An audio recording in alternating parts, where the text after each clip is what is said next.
proposta. Para ser deputado hoje, o cara tem que pagar 5 mil reais para ser deputado. Daí um monte de cara vai levantar, mas eu não quero.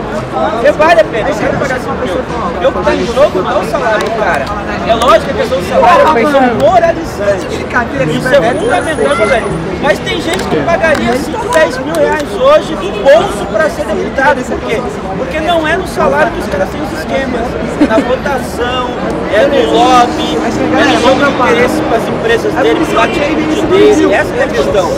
E se você colocar sem salário nenhum, é legal, mas tem muita gente que é da classe baixa, por exemplo, baixa que eu falo, é professor, é um cara que é formado em história, sociologia, é um dentista, um cara que é um cara que tenha um salário de 5 mil reais agora, que não vai deixar de ter um salário de 5 mil, que não é ser rico, ter 5 mil, pra não ganhar nada, porque ele fala, pô, tem que sustentar a família. Então com 5 mil eu sustento a minha família, sem 5 mil eu não sustento. Daí você avançar com o processo talvez não de representação, mas o processo de participação mesmo, ser direto.